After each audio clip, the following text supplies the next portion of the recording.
पिताजी सिंचाई विभाग में क्लर्क हैं। शाम को पिताजी आए। खाना खाने के बाद मैं और दीदी पापा के पास गए। दीदी बोली, पिताजी कुछ बात करनी है। पिताजी फाइल लिए हुए पन्ने पलट रहे थे। वो बिना हमें देखे बोले, क्या हुआ, रुपए चाहिए? दीदी ने बोला, नहीं, वो कल कॉलेज में इंटरव्यू था, मेरा सिलेक्शन हो गया, कल जाना है जॉब फाइनल के लिए।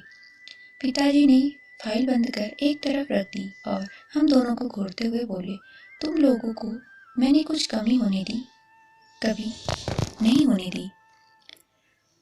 तुम्हारे रिश्ते के लिए कुछ लड़के देखे हैं, फाइनल ईयर होते ही तुम्हारी शादी करा देंगे, फिर जो मर्जी हो कर लेना।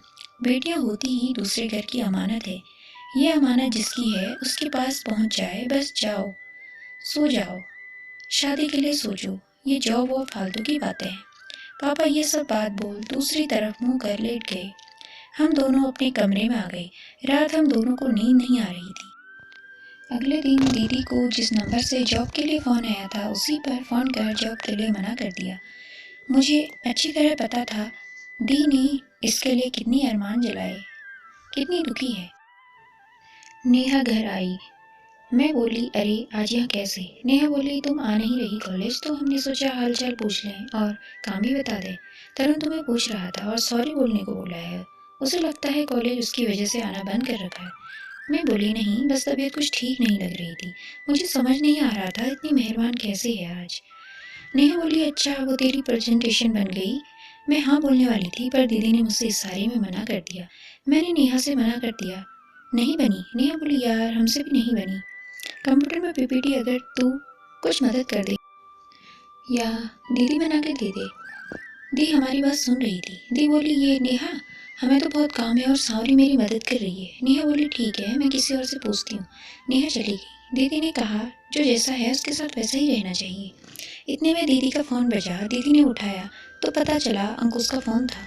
वो जॉब के मना करने की वजह पूछ रहे थे। अंकुश ने बोला, आपका इंटरव्यू बहुत अच्छा था, आप ये जॉब डिज़र्व करती हैं। फ़ोन पर अंकुश की बातों से लग रहा था वो भी चाहता है दीदी जॉब ज्वाइन करे। दीदी ने सारी बात अंकुश को बता दी कि पिताजी नहीं चाहते मैं जॉब करूं। अंकुश ने थोड़ा सोच के सुझाव दिया, ठीक है पीयू, तो ऐसा करो, आप आज आके जॉब को कंफर्म करके सारी फॉर्मेलिटी पूरी करो। दीदी बोली, पर पिताजी? अंकुश ने फिर बोला, आपको जॉब आपके फाइनल एग्ज़ाम के बाद ज्वाइन करनी है, उसमें अभी बहुत समय भी है। तब तक आप पिताजी को मनाने की कोशिश करना और अगर नहीं मानी तो मैं बात करूँगा आपके पिताजी से। दीदी बोली, आप इतना सब हमारे लिए क्यों कर रही हो? आप परेशान मत हो। अंकुश बोला, आप बहुत टैलेंटेड हैं, तो बस मैं नहीं चाहता आपका हुनर बस घर तक सीमित रह जाए। दीदी ने कहा, ठीक है, मैं आज आने की कोशिश करती हूँ। इतना कह दीदी ने फ़ोन रख दिया। दीदी ने सारी बात हमें बताई। हम दोनों ने माँ से बात की।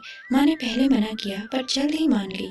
बोली, ठीक है, पर पिताजी के आने से पहले आ जाना, नहीं तो मैं संभाल नहीं पाऊंगी बात।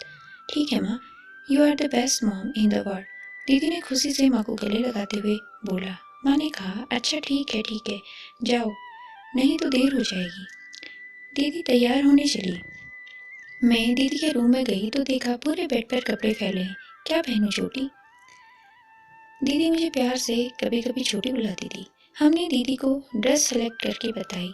दीदी तैयार हूँ और जाने लगी।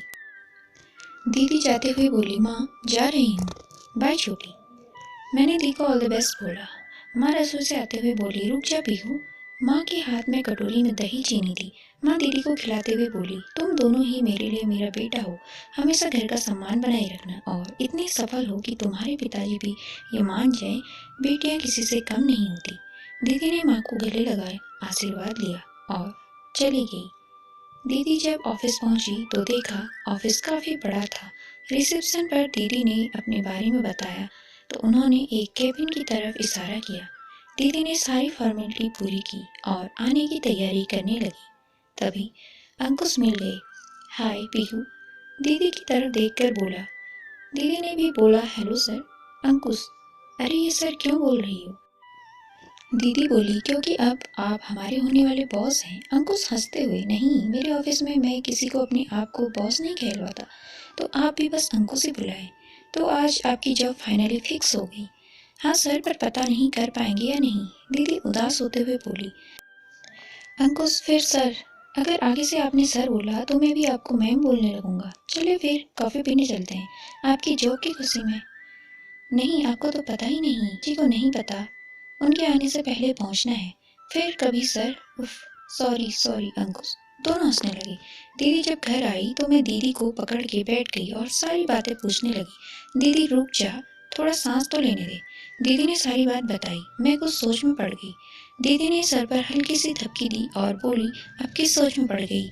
मैं बोली, दीदी अंकुश इतने अच्छे स्वभाव के और तरुण इतने मतलबी, ये दोनों बिल्कुल भाई नहीं लगते। कहीं ऐसा तो नहीं? तरुण अंकुश के पिताजी और माँ को मंदिर की सीढ़ियों पर मिला। हम दोनों हंसने लगे। फिर पिताजी आ गए। हम दोनों अपने कमरे में चले गए। दिन ऐसे ही बीत रहे थे। मुझे भी कॉलेज जाना था। आप प्रेजेंटेशन थी। दीदी ने बोला, बिल्कुल मत डरना। जैसे मेरे सामने बोली वैसे ही उनके सामने बोला, जाओ, ऑल द बेस्ट। नेहा के साथ कॉलेज जाने लगी। नेहा ने बताया सबको कॉलेज के हॉल में जाना है, वहीं प्रेजेंटेशन होगी। हम कॉलेज पहुंच गए। अभी थोड़ा समय था, मैं अपनी क्लास में चली गई और एक बार फिर प्रेजेंटेशन का रिवीजन करने लगी। तभी क्लास में तरुण आया। मैं उसे देख थोड़ा डर सी गई थी। ये फिर मेरा मजाक न बनाने लगी और अंकुश से शिकायत की थी, कहीं उसके लिए डांटने न लगे। मैं डरी नजरों से उसे देख रही थी। वो बोला, हाय चश्मिश, मुझे नहीं पता था तुम मेरी बात इतना दिल पे ले लोगी कि कॉलेज आना ही छोड़ दोगी। तुम्हारी बहन आई थी मेरी क्लास लेने। वैसे तुम्हारी बहन है बहुत खूबसूरत। ज़रूर अपनी माँ पे गई होगी। वैसे तुम किस पे गई हो? मैं समझ रही थी ये फिर मेरा मजाक बना रहा है। मुझे अपना दिन खराब नहीं करना था। मैंने अपनी फाइल उठाई, बिना कुछ जवाब दिए वहाँ से जाने लगी। तरुण ने सामने से आके रास्ता रोकने लगा। मुझे अब बहुत गुस्सा आ रहा था। मैंने बोला, तरुण मुझे तुमसे कोई बहस नहीं करनी, प्लीज मुझे जाने दो, परेशान मत करो।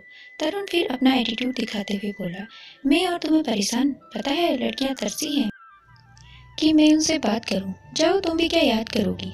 मैंने तुम्हें अपने 5 मिनट दिए। मेरे भैया ने तुम्हें सॉरी बोलने को बोला है। वैसे तरुण किसी को सॉरी नहीं बोलता। तरुण कॉलर ऊपर करते हुए बोला, पर भैया ने बोला है इसलिए बोल रहा हूँ। सॉरी, तरुण बहुत मुरझाई आवाज में बोला और जाने लगा। मैंने चैन की सांस ली, तभी वापस आया और उंगली दिखाते हुए बोला, आगे से मेरी शिकायत भैया से मत करना, समझी? तरुण को सोच के बोला, वैसे भी कैसे करूँगी, भैया अब कॉलेज नहीं आएंगे उस दिन की तरह, और फोन तुम कर नहीं सकती। शरारती भरी मुस्कान से जाने लगा।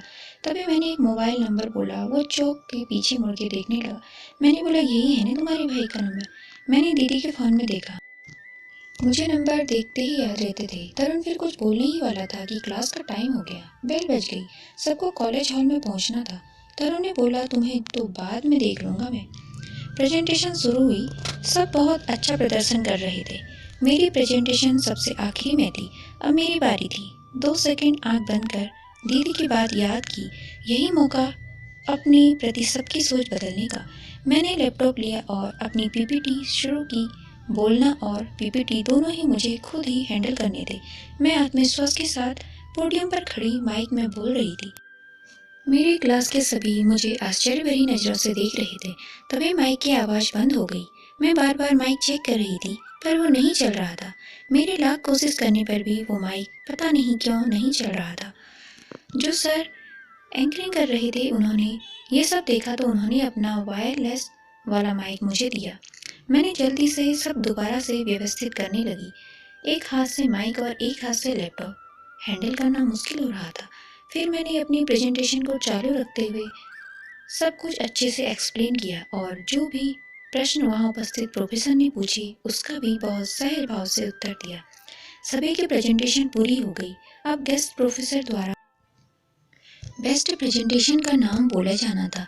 मुझे अपनी उम्मीद तो बिल्कुल नहीं थी, क्योंकि माइक की वजह से प्रेजेंटेशन थोड़ी अव्यवस्थित हो गई थी। सामने प्रोफेसर ने नाम बोलने के लिए तैयार थे। वो बोल रहे थे। सभी की प्रेजेंटेशन बहुत इम्प्रेसिव थी। फिर भी अगर किसी एक को चुनना है तो वो है तरुण का ग्रुप। पूरा हॉल तालियों से गूंज उठा। तरुण का ग्रुप, जिसमें नेहा भी थी, स्टेज पर गया और गेस्ट प्रोफेसर द्वारा उन्हें एक बहुत सुंदर ट्रॉफी दी गई थी। वो सब बहुत खुश थे। मैं भी खुश थी, क्योंकि मेरे लिए किसी प्रतियोगिता में भाग लेना उसमें जीतने से भी ज़्यादा ज़रूरी है। दोस्तों, आगे का पार्ट जानने के लिए हमसे जुड़े रहिए। अगर नए हैं तो चैनल को सब्सक्राइब कीजिए। धन्यवाद।